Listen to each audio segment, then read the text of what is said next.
I'm not giving up. I am selling the building. The final season of FX's The Bear. The restaurant is flooded. Everything's either going to be okay. No, stop! Or not. We are outgunned and we are outmanned, but we have each other. FX's The Bear, the final season. All episodes now streaming on Disney+. This episode is brought to you by Redfin. You're listening to a podcast, which means you're probably multitasking. Maybe even scrolling home listings on Redfin, saving homes without expecting to get them. But Redfin isn't just built for endless browsing. It's built to help you find and own a home. With agents who close twice as many deals, when you find the one, you've got a real shot at getting it. Get started at redfin.com. Own the dream.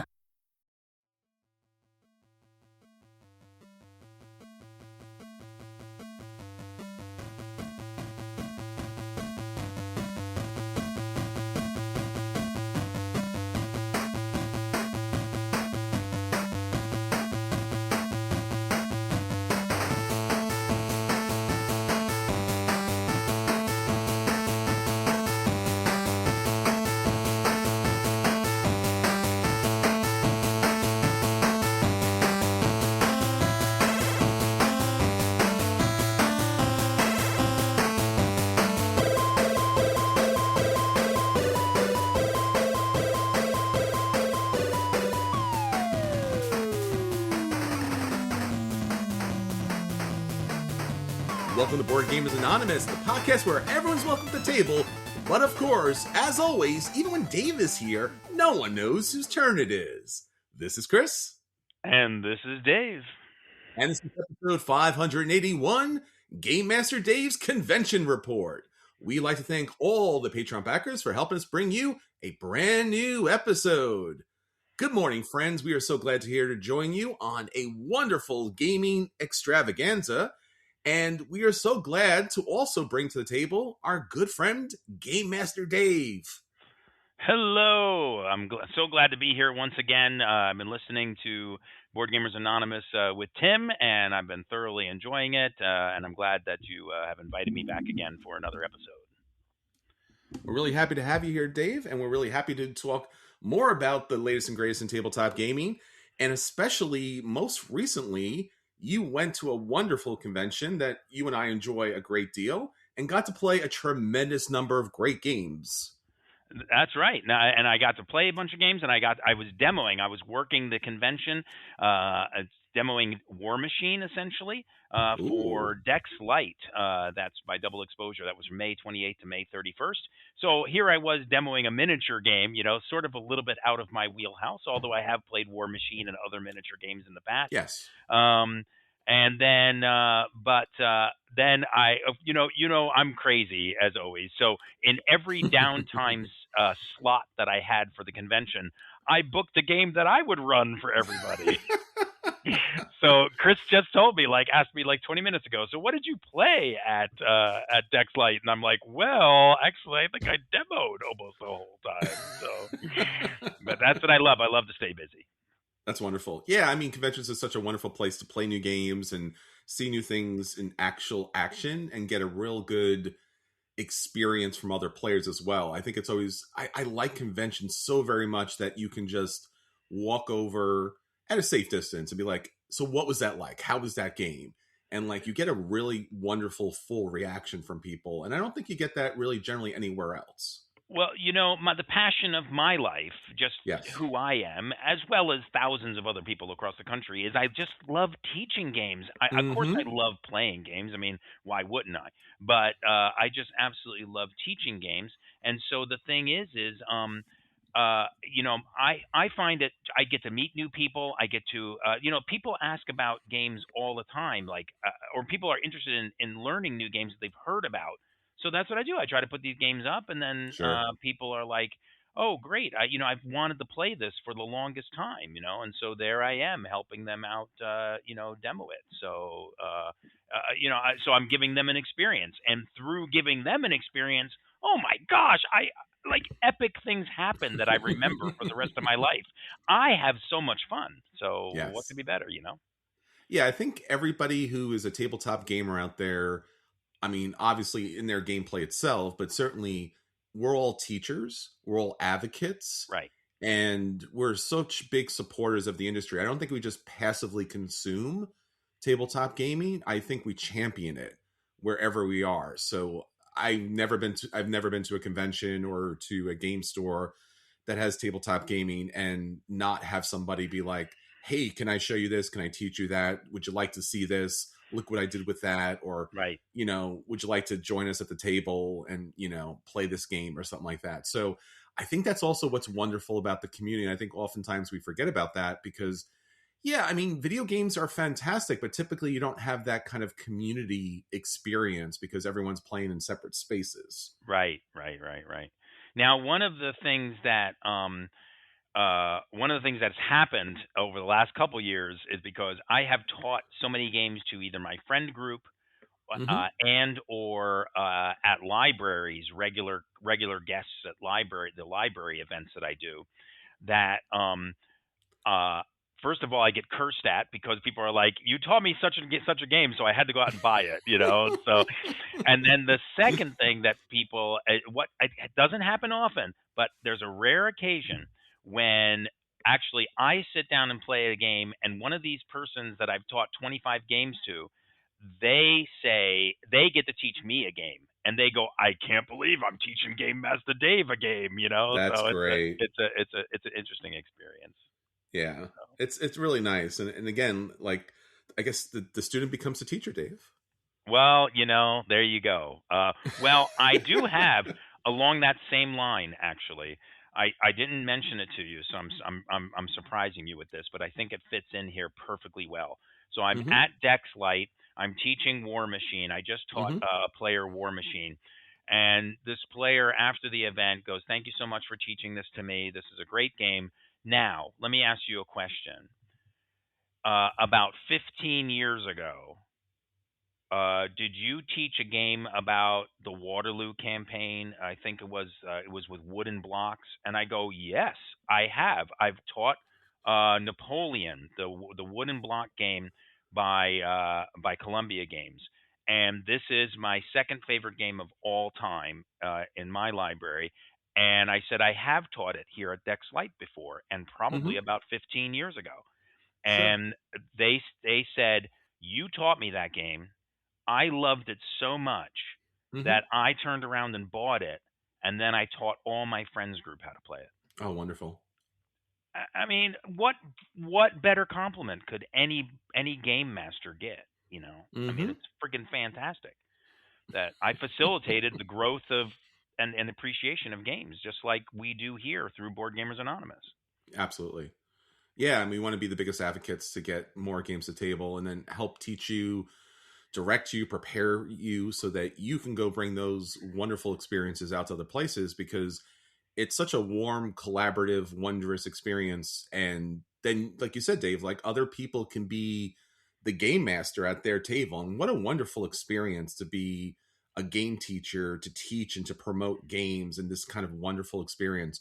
We take it for granted, but it's such a phenomenal opportunity and such a wonderful moment to really be like, let me open up this world to you. Let me guide you through the Right, process and receive, that kind of warmth, positivity, accolades of like, wow, this was wonderful. I can't believe all these things. I'm like, right, yeah, there's only like 3 other million games that are like this out there. We can play yeah, them and stuff. And like, do you have any others? Yeah, I have a couple of other games. I have a couple, I yeah. have a few. Yeah. Well, talk about games and Mm-hmm. 3 million different games. So a local game store here. I'm from Long Island, New York. A local game store here in Long Island, New York, called Brothers Grimm. They're out in Selden. They Mm-hmm. bought. Unfortunately, a gentleman passed away, and he Oh. was a board game collector. And Brothers Grimm bought this board game collection, Mm-hmm. and so they've been selling it in their store. So if you're interested in board games, check them out. They're not like incredibly known for board games. They do more trading Sure. card games and miniature games and collectibles. But they have had board games in the past, but now they have like 3,000 board games stacked to That's like almost crazy. the ceiling inside their store, and you can go check it out. So anyway, I've been going there every week for the last 3 weeks and picking through them and picking out games for the Long Island Tabletop Gaming Convention Gaming Library. Sure. And so the thing is what's been crazy about it is I am seeing these games that I've never heard of, never seen, all in different kinds of packaging. I mean, there's so many unique style of games there. I am just blown away. I've always said that if I won the lottery, that I would become a board game collector. I'd rent out like a facility and just Oh, sure. collect board games. And there's no way that you could ever collect all the board games because out of these whatever 3,000 games they have, I would say I've never heard of 2,700 of them. Wow. You know, It's true. it's so crazy. Yeah. It's always funny too, Dave. We were talking about this earlier, how you get some of those older, unknown or lesser known games, and then it gets a reprint, it gets an upgrade, deluxeified, maybe it gets a little expansion thrown in, goes on crowdfunding, and then people are just like, have you played this brand new game? It's amazing. And they're just like, oh yeah, Brass, that's been around for a while. That's cool. That's cool.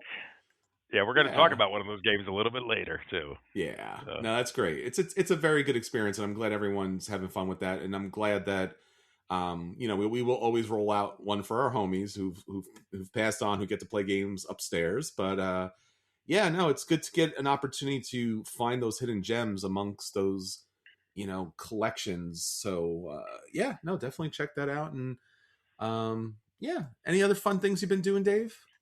So I've been helping coordinate with this guy Chris here on Long Island to do free RPG day. So not only I played the original, blue box, red box of Dungeons and Dragons. I've played Dungeons and Dragons my whole life.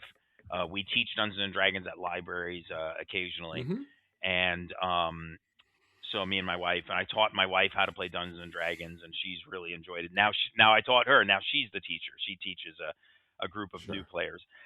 But anyway, free RPG day when I used to own a game store, we ran it at my store, and it was really awesome that we were able to hand out some free product, have these new modules for people to experience of different game manufacturers. And it was just a very, very unique experience. So if you have any interest in role-playing games, I suggest you go check out Free RPG Day. I'm sure it's on a website that has the local game stores that are running it. So here on Long Island, the only store that's running it, as far as I know, is Cosmic Comics and Games in Baldwin on 854 Merrick Road. And me and this guy Chris are organizing it, and we have 10 RPGs happening on on June 27th. So that's hopefully you'll get this podcast out this week. Okay. So then it'll be June 27th, and it's from 12 to 7 p.m.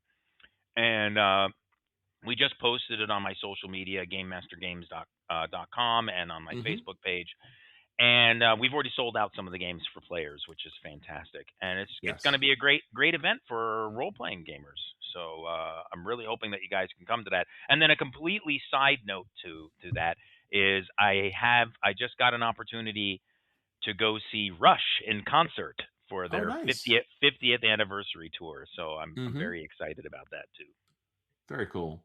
Yeah. Also, I think, Dave, even people who maybe have never played an RPG, getting a free one is a really good way to kind of get started too. So there's I think that's generally the premise, right, of the free RPG day, to get people involved in that kind of. Yeah. So there's multiple premises to it. One is to expose some small manufacturers, small publishers to the general public. But then we have some big manufacturers, big publishers also prevalent, and it is a way. It essentially is a way for the game masters, for somebody that's never experienced anything, it's one of those events that you could come with zero experience. But some of the modules and some of the publishers are so interesting. Like there's a Call of Cthulhu game. So people always have heard about Call of Cthulhu, but probably have never gotten a chance to play. So, why not go to Free RPG Day? There's a Call of Cthulhu scenario in the box that comes to the game store that hopefully a game master is running it. And I know some stores can't get game masters to run events. So what they do is they still buy the box of product, and they'll put it out. They'll put all the product out on a table, and you can just show up, sort of like free comic book day. You sort of Yes. show up and you get a module, and then the modules are short, sweet, and to the point. And usually they have a couple pages in the module that have basically like the basic rules of how to play that game system. It's, you don't have to buy a 120 page book to play Hmm. this little tiny module. Usually they have the little rules in it, and it's just for fun. The whole purpose of Free RPG Day is to expose people to RPGs and to have a good time. That's it. Yeah, no, and again, it's a wonderful hobby. I don't get to play RPGs very often, almost never these days, but I've collected so many RPG books and modules and manuals and things like that. And it's Really, just, I didn't know oh that. yeah, it's a wonderful read, Dave. I think it's one of those things it's 100% undervalued as a reading experience, because obviously you have your novels and short stories and poems and haikus and everything else, but like when you get to read through these, you can kind of go on your own adventure and imagine the scenario playing out. It gives you that kind of story element to it. And Right. even reading some of those, monster manuals, and it's just like it's such incredible, ingenious, detailed work about like this dragon has, this kind of resistance, or it has this kind of lore to it, or it's weak Right. to these kind of things. And just like, Right. again, it really is, it's such an interesting, weird, different kind of combination of narrative story building through technical manuals, I guess. Right. So, Right. Right. Right. Right. it's not really a full narrative, but the technical manuals give you that kind of narrative and give you a sense of where the story might go. And like even the D&D stuff, like I don't get a chance to play D&D a lot, but I don't stop buying the books. I Um, just heard somewhere, and I don't know if it was from you. I don't think it was. it I was just from heard. us. No, I heard Yeah. somewhere that that somebody would buy manuals, but they never played. They just loved to have the books, and they Yeah. would read the books. Anthony Uh, too. Anthony was also on that kind of, you just can't play everything. I think that's just what it comes down to, yeah. Dave. But there's so many RPGs that are based on wonderful IPs that we love out there. Like I have Right. Robotech from like way back in the day. I have Ninja Right. Turtles from like way, way back in the day. So a lot of those kind of systems are fun to, if you're a hardcore gamer, you're a game designer, having the opportunity to actually see the kind of process that they went through to build the world, I think is a lot of fun. Well, funny you mentioned Robotech, because in that stack of games at Brothers Grimm, there was a Robotech board game. I think I picked it up for a Long Island tabletop, so maybe you Ah, can find it okay. at the library there. And then also, when you talk about like IPs in a way, one of the most popular modules for Dungeons and Dragons by Wizards of the Coast is Curse of Strahd. Sure. So it's all vampire stuff. And so if you're a Bram Stoker fan or watch the vampire series on TV, or on the streaming services, it's a quick cutover. Like, you should play the D and if you find somebody playing the Curse of Strahd module, you will find a lot of things that you're already familiar with. So it's cool stuff. Yes, absolutely. All right. Well, that's all the stuff that's going to be coming up. We'll talk a little more about Dave's massive convention report in a little bit. But let's get to the games that we want to play, that we want to get to the table. Let's roll for our previews. So, Dave, what games are you looking forward to? Well, I saw on social media, I was like, you've got to be kidding me. So, Mm-hmm. brief history from me is that I love big, huge, complicated games. And he cannot lie. Yeah, especially military strategic simulation war Mm-hmm. games. And I'm playing some games on vassalengine.org with a friend. So I Mm-hmm. just played, I forgot to mention this to you. I just played British Tank Ace and The Hunters, which are solo games, but I'm playing with a friend. We're like doing a whole turn, and then we send the file over to somebody else. But way back when, I learned Diplomancy, so I think this was probably about like 1986 was my first game of Diplomancy that I played. And then eventually, near the end of high school and into college, I taught. In high school, I took an international relations class that was Mm-hmm. so interesting to me. I had a great time. And then later on, I taught at the Gifted Child Society, and I taught supremacy and also diplomacy to them. So these are, Sure. big games about world orders kind of things. So then recently, in 2024 or something like that, I picked up Hegemony, and this was a super complicated game, but it's class warfare. It's totally different than anything I've ever experienced before. It's asymmetric, goals, victory point, ways to gather victory points. And so then all of a sudden, and I loved it. I demoed it actually at a couple of different conventions, and then and I played it a couple times too. And then I saw on my social media World Order. And I said, "What the heck is this game? World Order?" And so I took a look at it and I said, "This is made by the Hegemonic Project Games, which is the same people that put out Hegemony." Yes. And you mentioned earlier when we were talking before the podcast that you think it was crowdfunded, right? Yeah, absolutely. Yeah. And so this is World Order. It right now, currently, I think it just came out. I saw it demoed at a few conventions. It's rated on Board Game Geek at 8.1, which is ridiculous. It's 2 to 4 players, 2 to 3 hours, which Hegemony was 3 to 4 hours with new players. It says it's for ages 14 plus for World Order, but on the weight on Board Game Geek, it's a 3.74. So this is not an easy game. And so I can't wait to get it. I asked for it for the holidays from my wife Ginger, but the designers are I hopefully I won't butcher their names, but Evangelos Bagiartakis and Varnavas Timotheo, something like that. So I apologize. And the artists are Anega Satro Hapi and Mitos Wojtczyk.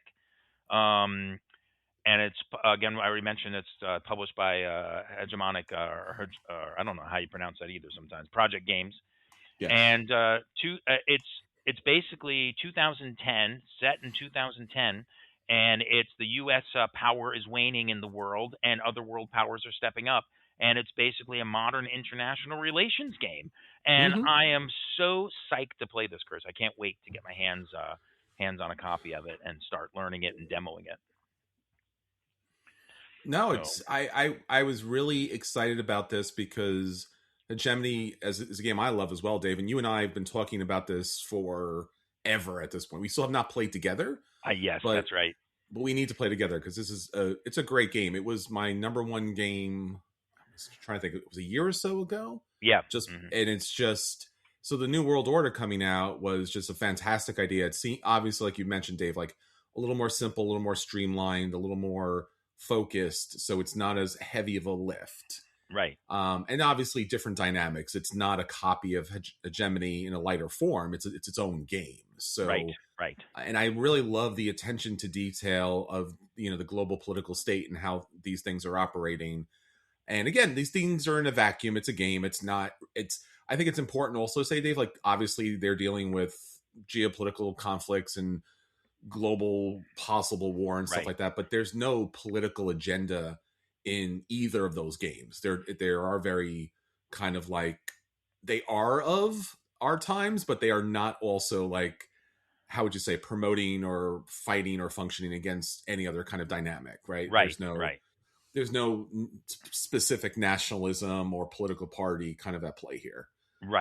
It's just a lot of fun maneuvering all of these different aspects of what kind of goes on. And it reminds me of like a lot of the Matt Gertz games where like you had Imperium. Have you played Imperium, Dave? I have not. You need to play Imperium, Dave. We have to play Imperium. I'm writing it down. Imperium. There's Imperium and there's Imperium 2040, which that version I have not played, but I have heard it's better. It's new. Okay. It's a newer version of it. But again, it's very similar to kind of like the world order, as far as like you have these other powers. In Imperium, it's the oligarchy that is kind of controlling different countries' powers, military and production and things of that nature. But it's such a fascinating idea because you have a micro level and a macro level of just different dynamics that are playing out. And it's a lot of fun. So I'm 100% with you about wanting to play this.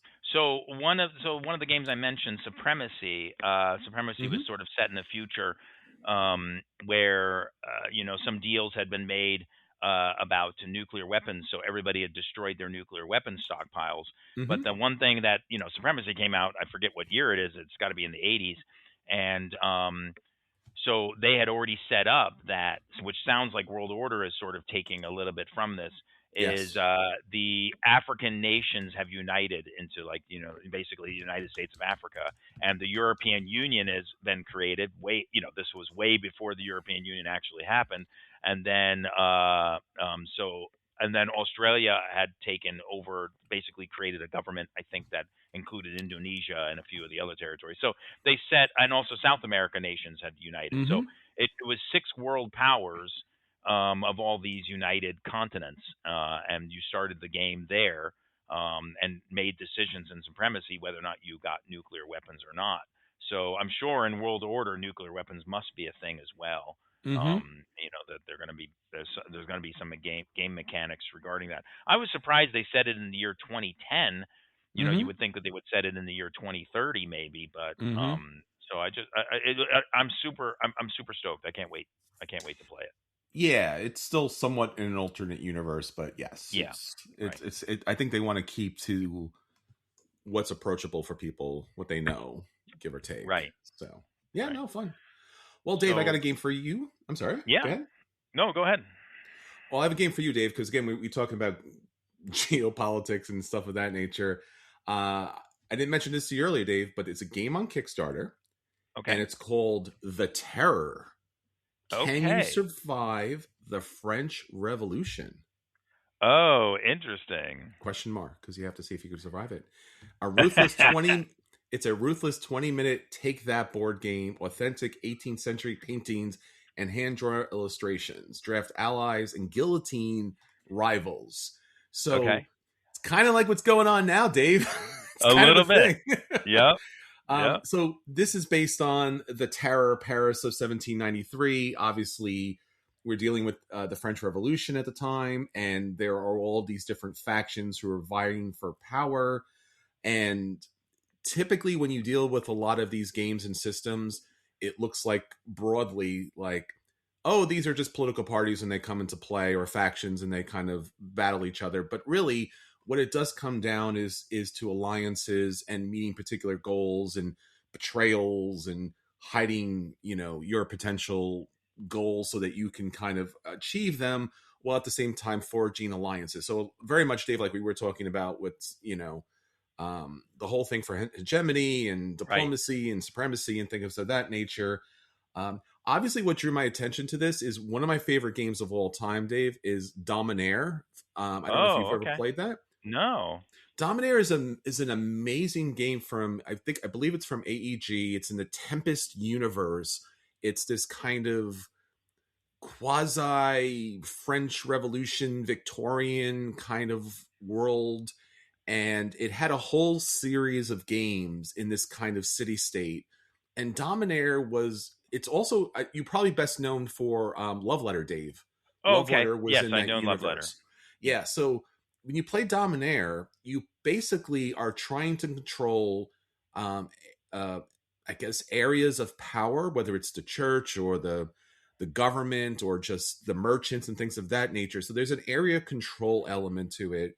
Okay. And basically, the whole mechanic that you're kind of playing with is you're trying to control factions based upon utilizing different people within the city state. So you could find the princess or the queen from Love Letter basically in this game, but Oh, also there's interesting. merchants and there's peasants and all the different bourgeoisie and all the unthinkable urchins down there. So basically, you are setting up power structures through these people. The higher level of people that you're taking causes the more suspicion, as it would anywhere else. So you really have to kind of, how would you say it, like really balance out the people that you're bringing in. Sometimes the people on the lower end of the socioeconomic class there are actually even more powerful if you play them correctly. So in this game, similar, what we're looking here is obviously the French Revolution. You having these different factions come into power, but at all times the government has the guillotine, right? Has this death Right. penalty Okay. that could take out the Parisian citizens that are trying to navigate this revolution and take control. So this is very much based on, of the French history. Okay. And you have all these different factions with all their different power structures and their different special abilities. So basically, it's massively a card game. Obviously, there's a board and there's different elements to it that come into play. There's round trackers and things of that nature. There are quests and missions that you have to be able to complete, but Okay. also hiding your attention at all times. And you do that with these kind of mass cards that kind of hide the players that you're putting out there. So it's a little kind of like stratego, like who's going out there to take out whom.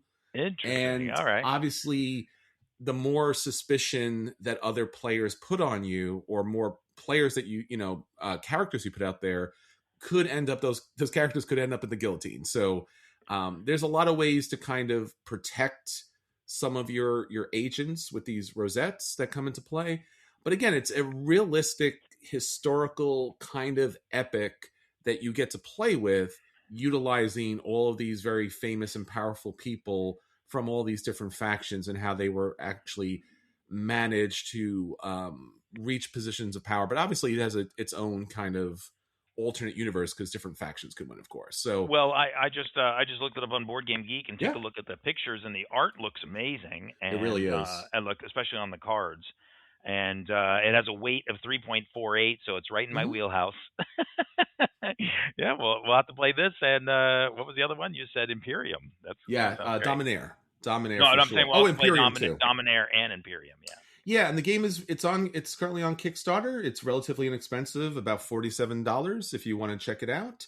It's from Brickwork Games. It's their first game that's out there. So and delivery by the end of the year. Oh So wow. Okay. yeah, check it out. Love meeting all these new creators and wonderful games out there. Yeah. All right, well, Dave, that brings us up to our roll for review. Dave, what did you get to play this week?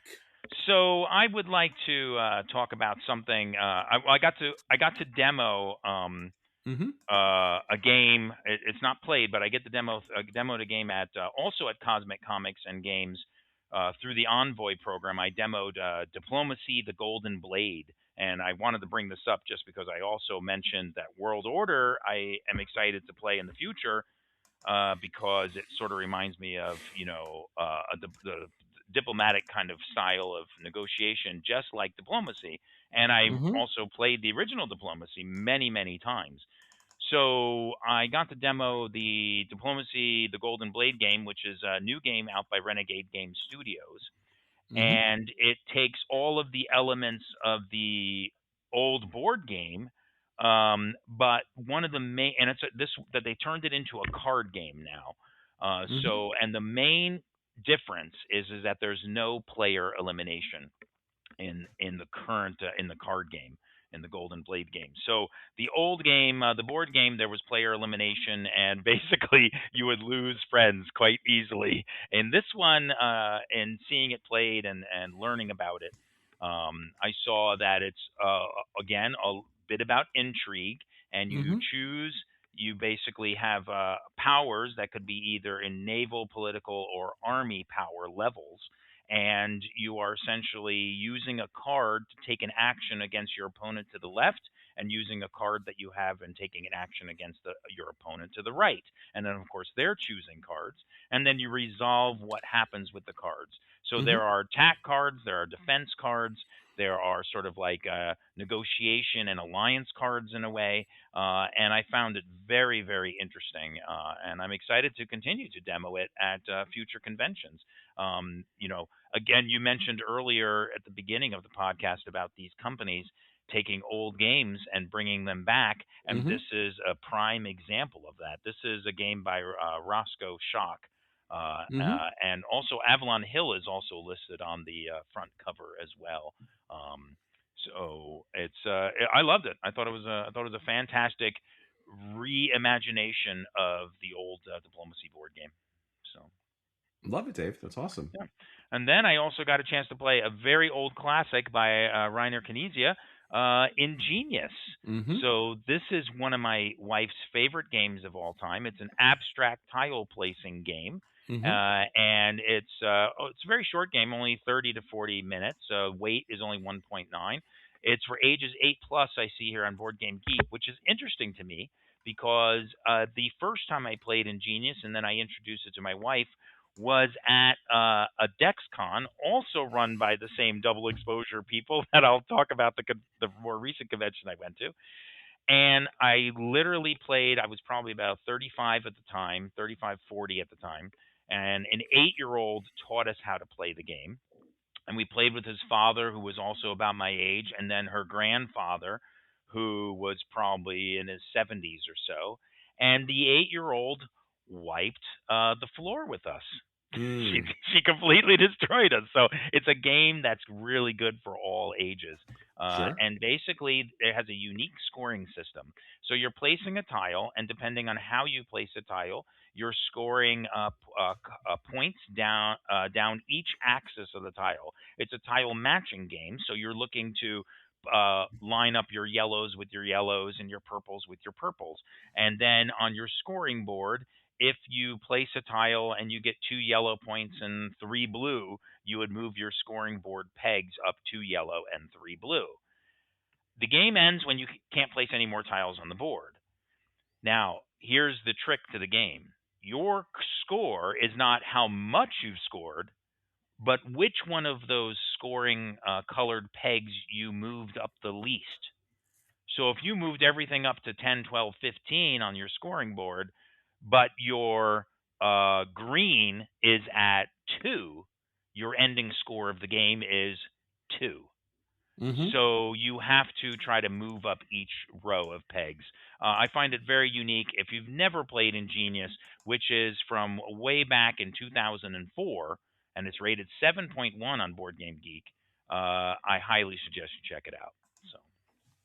Yeah, it's a classic that I think always stays relevant because it's of that abstract nature and it's kind of quick gameplay, especially for new people getting involved in tabletop gaming. It's one of those kind of like early entry, really great smart games. Yeah, and also I noticed on Board Game Geek, out of all the abstract games out there in the database, it is rated number 29. Oh, very cool. It reminds me of Quirkle. Do you remember Quirkle, Yeah, Dave? yeah, it is very similar to Quirkle. Yeah, I've played some Quirkle too recently. I demo Quirkle and Ingenious probably once every month or so at the library events that I do, because it's if I find people that if people walk in and they're all like sort of deer in the headlights look, like looking at my table of 40 games, and they're like, I don't know any of these titles, and I'm like, okay, come over here, play some Ingenious, or Quirkle. Gotcha. Well, that's great, Yeah. Dave. Thank you so much. Dave, we need to do a game off one day where we just start. We'll have Tim come on the podcast. Yeah. And Tim will start naming games. Yeah. And then the first man who has not played a game is out. Oh, that'll be me, unfortunately. We'll go back and forth. Din, din, din, din, din.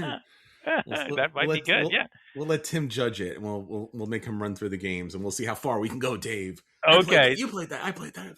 Sounds good, Chris. Sounds good. Well, Dave, have you played a game called Rebuilding Seattle? I have not. Okay, sounds interesting, though, because I've been to Seattle recently. First off, you are missing out. Let me just start by saying that.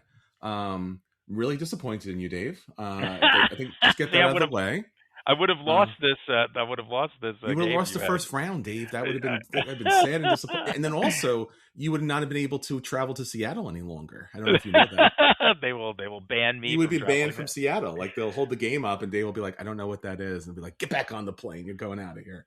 Now, actually, I went to a Seattle museum. Does this have anything to do with when they raised the level of the city, or is it more kind of? Yeah. So, Rebuilding Seattle is a game from WizKids, and it's based on literally the rebuilding of Seattle after the Great Fire of 1889. Yes. And Anthony and I had played this. I think we had played this at PAX Unplugged several years ago, and it's an incredibly enjoyable game. It's basically a tile placement game, and you are, technically abstractly rebuilding Seattle. So there are these kind of like city blocks that you put out on the table, is these polyominoes, but they're very like, how would you say it? There are just, I think there are 6x2 or something, like little squares. Yes. And you're building out like a ground for you to put in like entertainment and industry and airports and trains and stuff of that nature. So you're rebuilding Seattle. Okay. As you're doing that, the city is gaining money. It's gaining prestige, and it's also gaining population. Right now, the problem with rebuilding a city is you really have to manage the population with what's actually possible for the city to kind of manage at that time. So, the population of the game and for Seattle is always ahead of what you're building. Okay. So if you build up, let's say, the entertainment section and it exceeds the population, you're going to score points for that.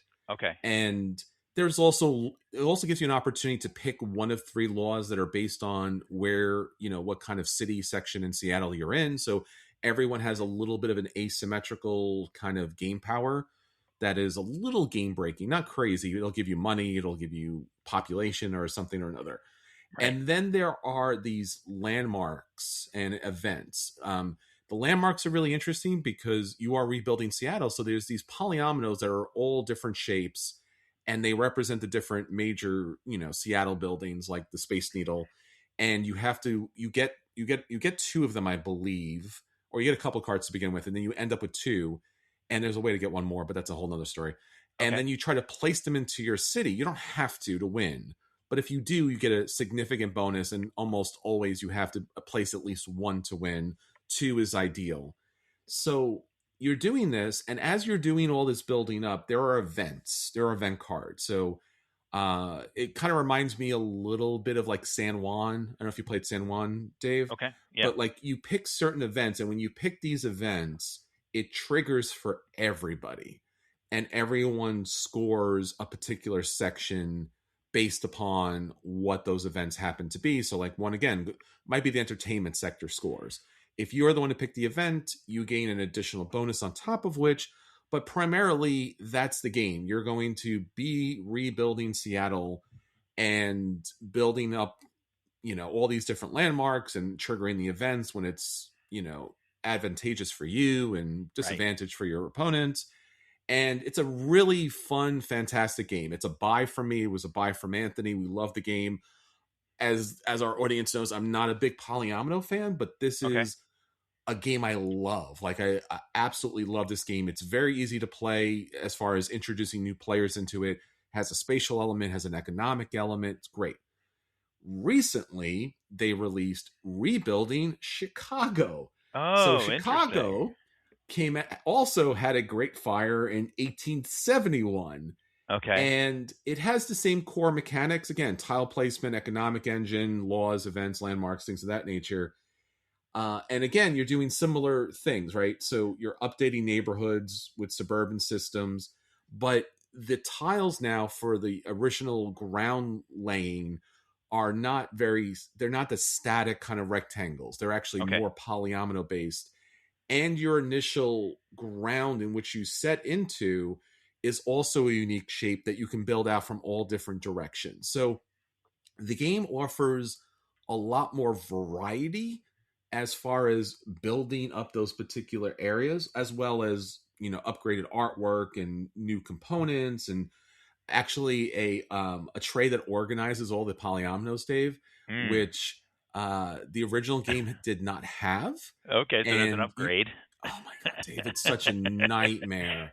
So many little polyomino tiles that I had to put into like separate bags. Like, I love this game, but I would probably have to strangle somebody if I met them based on like, why did you do this? Like, I love playing this game. Why do you make my life difficult?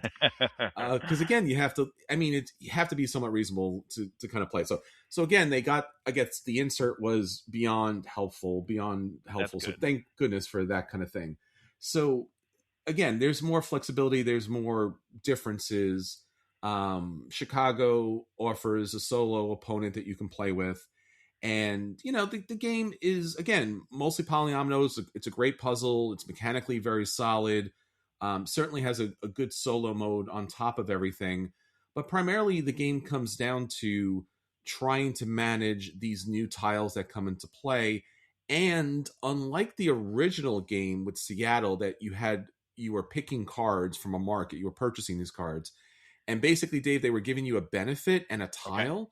Right. Now these cards for Chicago are basically, they have a top benefit and they have a bottom benefit, and you get to pick which side, the top or bottom, you're going to play with. Oh, So interesting. again, more options on top of everything else. And I got to tell you, it's welcome, Dave, because sometimes when you're playing the Seattle game, like, you might run out of certain tiles or certain spaces that you really needed. You really want to kind of diversify. So this allows you to really do that. And I really appreciate that about this game. Certainly, it's still incredibly challenging because trying to manage all the different cards. So this is like a little bit more of an advanced version Okay. of Seattle, but it's still a lot of fun. And I actually prefer it to the Seattle version of it, just because I like to have the multi-use cards that are come into play, and a little bit more of a challenge. But it's not radically different than the other game. It's not radically harder or more challenging. It's just a little bit more updated as far as graphic design is concerned.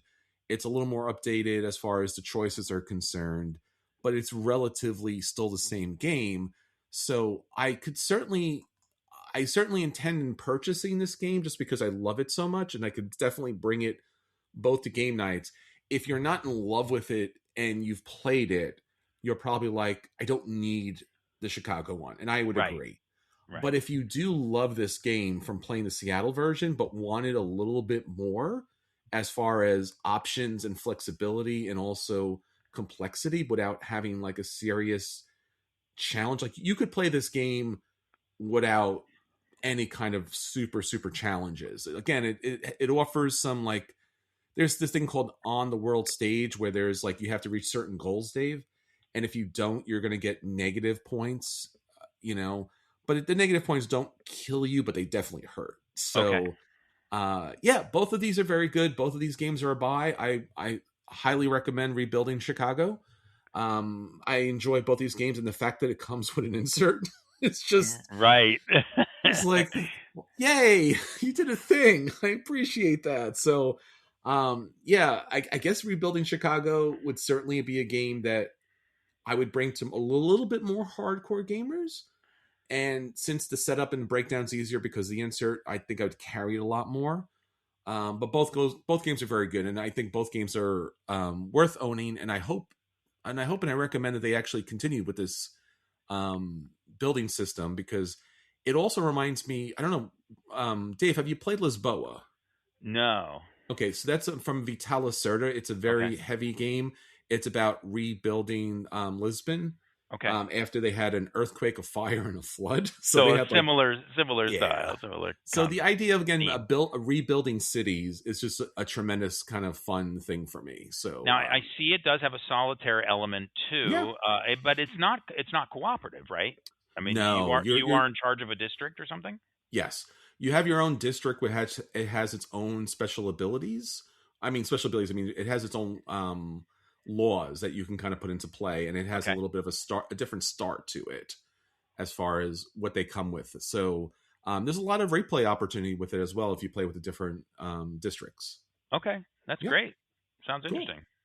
All right, well, that's everything that we got to the table this week. Now on to our feature review. Our feature review this week, as we've been talking, is our very own Game Master Dave. He's bringing us a game convention. He's going to be talking about all the games he played, he's demoed, and he got a chance to see at the table. So, Dave, why don't you take it away? All right, great. So as I've done it many times before, I don't get a chance to do it every year, but I got a chance to be a game master at Dexlight. Now, this is Mm-hmm. a convention that was May 28 to 31 in Morristown, New Jersey. And this is from an organization called Double Exposure, and they put on 3 conventions a year. They have a Dreamation convention, which is usually somewhere around in February. The Dex Light convention is usually around the July 4th weekend, but they moved it up this year because of the World Cup that's happening all over the place. And then also, I'm sorry, was it the World Cup? Yeah, this is, Hmm. they moved it because The of World World Cup. Cup. Yeah, Yep. and then they put on another convention, usually in November timeframe, called Metatopia, which is basically for playtesting new games that are coming out. Anyway, I've been a game master for them for many, many times.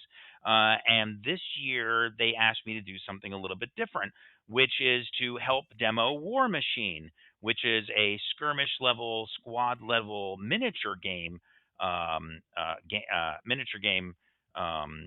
style, and it's by Steam Forged Games. And Steam Forged Games bought it at some point, or bought the rights to War Machine at some point from Privateer Press. That was the previous company that ran this. So Steamforged Games is pushing this skirmish level. Now, for all those Warhammer 40K fans that are out there, this is very similar to Warhammer 40K came out with a skirmish level style as well. Instead of having, 100 models on the table, you usually have 5, 6, or 7 models. So that's Hmm. what it is. So I had to assemble the models and then I had to paint them. I didn't get a chance to finish painting them, but I will probably be demoing War Machine again for them, and I will continue painting the models so they look a little bit better. But I had a great time. I demoed it 8 times to a total of 11 different people, and I had to relearn the system. I played War Machine, would you believe, probably back in probably about 2011, 2012, 2013. Hmm. And I haven't gotten a chance to play since. So here Sure. it got me back into it and relearned the game system. They have a very unique style. It's fast and furious. Models can blow up on game turn one. It's pretty amazing. It is tactical, so you have terrain on the table, and you have objectives, or maybe there's a certain scenario that you have to do for that particular game. And so you have data cards that you pay attention to. Some of the data cards have armor diagrams, and the real strategy of the game comes down to where you position your forces, and then what skills or abilities or weapon systems do you use. And the theme of the War Machine universe is it's basically steam run mechanical devices with magic. So you have a warcaster, which is usually in charge of a warjack. The warcaster is usually a human, which has some magical ability, and they are able to direct this steam engine run mechanical device, which is just a massive killer. It's this giant robot on the board with tons of armor and tons of weapons. And then you usually have some auxiliary troops of humans and squads, or some snipers or other things that are associated. And I got a chance to demo this, like I said, a bunch of times, and just had a wonderful experience. So then that was my job for the convention. And then, as I mentioned earlier, I booked the rest of my open slots with games that I was going to demo. And of course, I like to choose very complicated and very difficult ones. Barbarian Kingdoms was one of the ones that I demoed. This is rated 7.9 on Board Game Geek. Its designer is Christopher LeBron, and it's by Jester Games. And this is a very unique style. I loved it. It's a simplified, talk about like diplomacy. It's almost like diplomacy and a war Hmm. game at the same time. And basically you control only one piece can be in each territory, similar to diplomacy. And you want to take over new territories and gain the objectives of the games, which is either own 7 territories or eliminate 2 enemy kings. Very unique style. We only got 3 players. I actually ended up playing the game because I actually only got 2 players for this. I wish I got more. It can take up to 6. I highly suggest you play some Barbarian Kingdoms in the future.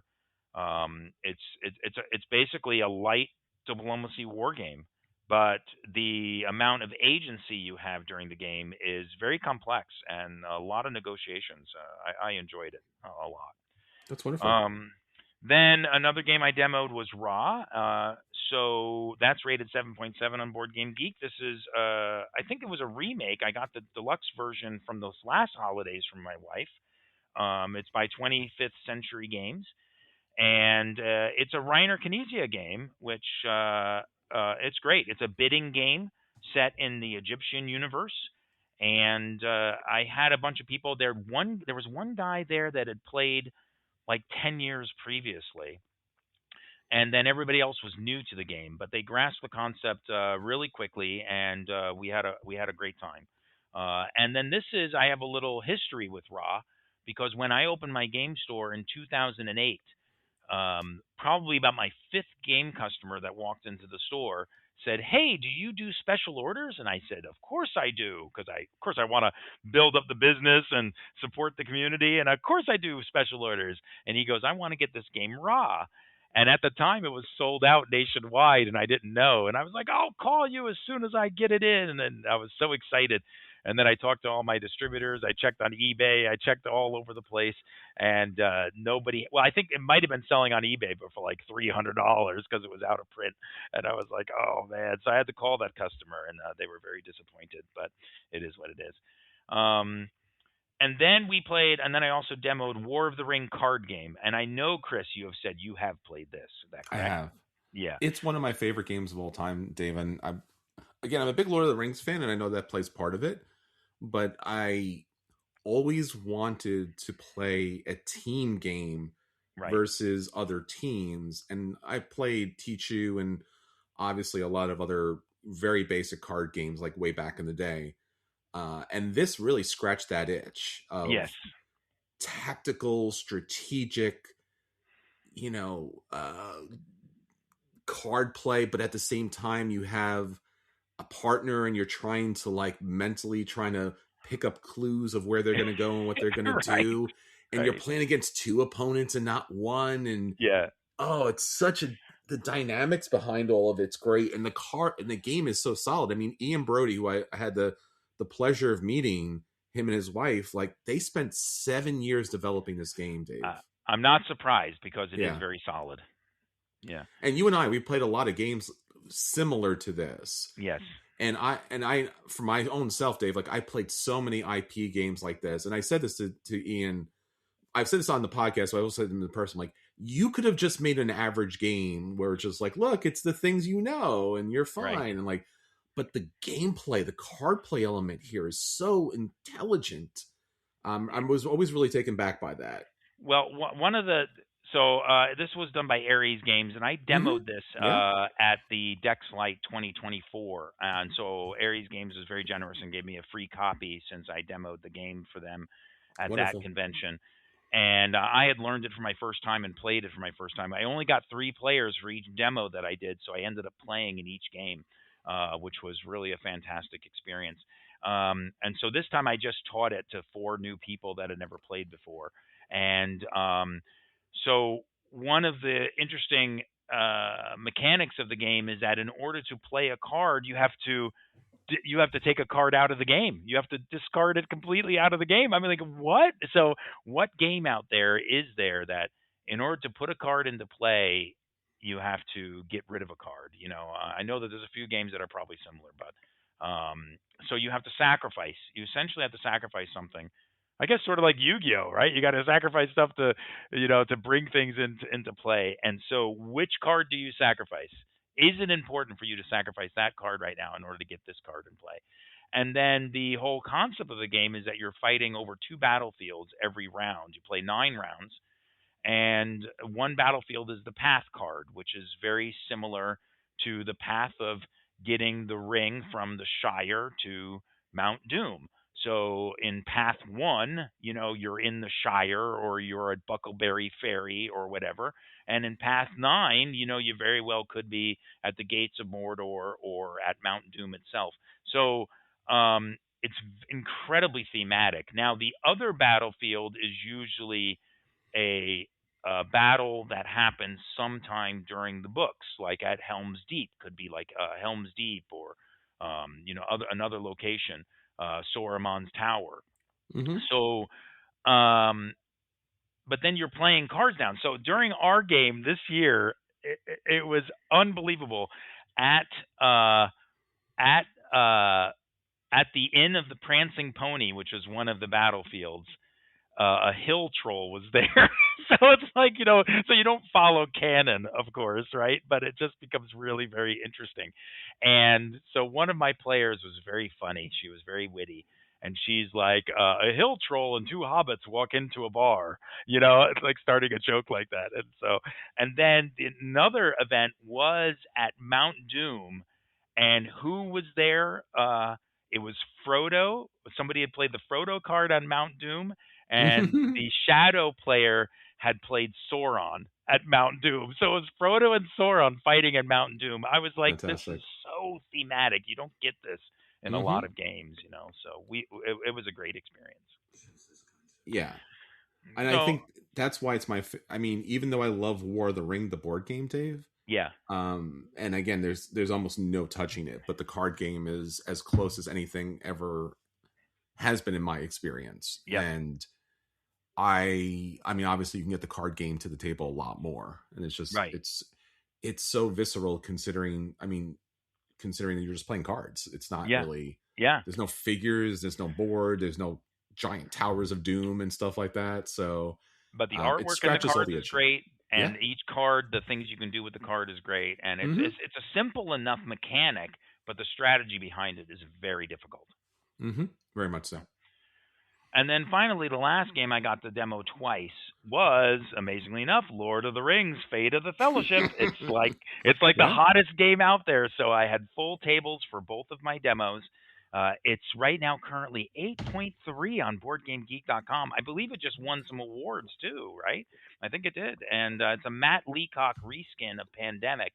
Yes. And I have had a few people, not many, but a few people roll their eyes as soon as I say it's a reskin of Pandemic. Yes. And I think I need to change my verbiage Me because too. honestly, I don't feel like you're playing Pandemic when you play it. The only thing that I feel that's Pandemic like is just your turn. You do 4 actions, and then you draw 2 cards, and then you draw some cards for bad stuff. But other than that, I found it's a great cooperative game where so far there's been a lot of discussion happening at the table about what to do. I haven't had those people that really dominate the game yet in any of the games that I've played or demoed. And this is by Z-Man Games. So I will tell you, the last game of the last game of the weekend that I was there was one of these Lord of the Rings, Fate of the Fellowship games. Yes. It was all 5 new players that had never played before. They were experiencing it. Of course, they made mistakes, and I gave them hints about things that they could do or tried to guide them a little bit. But what it came down to was, if you've never played, anyway, the bottom line is you need to get the ring into Mount Doom before the Fellowship loses all hope. Yes. So if they lose all hope, they lose. So there's a time limit in the game similar to Pandemic as well, but there's 2 time limits. One, if you can't place Shadow Troops, you lose hope on the number of Shadow Troops you can't place. And if you need to draw cards and you can't draw cards, there's nothing left in the deck, you lose hope based on the number of cards that you can't play anymore. We were at the end of the game. They literally probably had like 1 or 2 turns left because there were no cards left to draw. So every turn they're going to lose 2 hope. They had about 5 hope, and then they were running around capturing strongholds, which gave them some hope. So they went down to 3 hope at the end of somebody's turn, and then somebody captured a stronghold to go up to 5 hope. And then the next turn, they went back down to 3 hope, and then somebody captured a stronghold to go back up to 5 hope. So then there was a turn where they went to 3 hope. And there's Frodo at Mount Doom. He's got the cards, the ring cards he needs to finish the objective. About 2 turns before that, this guy that was not really involved, there was one guy that wasn't really involved in the game. He said he was a little confused about what was going on. So I was trying to help him. Other players were trying to talk to him about doing stuff. Anyway, there was a battle at some point, and he rolled the battle dice, and the allies took the Fellowship players took no casualties, and they were like, good job. So there was another battle. They said, wait, you better roll again. So he rolls again, no casualties. So anyway, here's Frodo at Mount Doom throwing in the ring, and they have to survive a search. And I think it was 6 dice we ended up having to roll, 6 search dice. And everybody points to this guy, and they're like, "You have been the best dice roller the entire game." And it's basically like a 1 in 6 chance or a 2 in 6 chance in each dice that no effect would happen. All 6 dice he rolled, no loss of hope, and the Fellowship won. Wow. And so the dice rolling was just amazing from this guy, just out of luck. And everybody basically stood up and cheered and clapped. Yeah, we won! And and then like the convention's closing in like an hour, and everybody that was still there was like staring at us. What happened? What happened? What happened? It was like one of these epic things that 5 new players never played this game before. They just had an amazing time. They were giving everybody high fives and stuff like that. And that's the kind of thing you can get from either War of the Ring card game or the Fate of the Fellowship game. Mm-hmm. You know, Dave, have you played Defenders of the Realm? I have not. No, Dave, we gotta do something, Dave. Well, Dave. you don't live exactly that close, and I don't. I know this is not cool, Dave. Because oh man, Defenders so it's like another epic finish. Defenders of the Realm. Yeah, Defenders of the Realm is also very similar to the Lord of the Rings game you were just talking about. Yeah, because the way I kind of explain it, and I understand your challenge here, is like it utilizes the pandemic mechanic. Yeah, it's not a pandemic game, but it uses the pandemic mechanic where you have the spread, you have the corruption, yes, you have the goal that you're trying to kind of meet. Right. And maybe they took some elements of this, because basically Defenders of the Realm is you have one of your typical RPG D&D kind of heroes, and you're going out and fighting back all of those different elements, just like the Lord of the Rings version. Right. And you do the dice rolling. And I think the dice rolling really gives you something that Pandemic doesn't, because I think you want to like hedge your bets and really, have some faith but you need to roll. Yeah. So the rolling element, I think, is so incredibly powerful and important for those kind of gameplays, because it gives you those moments where the card flipping really doesn't. Like, oh, we have enough cards. We won. Yeah. Oh, okay. Yeah. Just like it doesn't give you that kind of moment of just like power and inspiration and breakthrough, because like, oh, do you have all 5 cards? Oh, I have all 5 cards. Here's a transfer card, Dave. Here's a card. Here's a card. Yes. Yeah. Plus, it also it kind of removes some of the alpha gamer by having the dice rolls too. True, yeah. And then of course we always try to have, the person whose turn it is roll the dice. Yes. So it's really important. And they have the Barad-dûr dice tower is just unbelievable. If you haven't seen it yet, it's a really good the components of Fate of the Fellowship is excellent. Very nice. Yeah, and so I get that. I get those epic endings, like what from Twilight Imperium. You get epic endings usually. Sure. And there's like only like 5 or 10 games out there where you can get really super epic endings, and so I was super happy to see Fate of the Fellowship has an epic ending most of the time that I've seen it played it. Excellent. Great. Yeah. And that was it. So I had a wonderful time at Dex Light. Thank you so much for Double Exposure for having me visit, and I hope to do again in the near future. Well done, Dave. Thank you so much for all those great games. You're welcome. All right, everyone. Until next time, this is Chris. And this is Dave. And we'll save you all a seat at the table. Take care, everyone.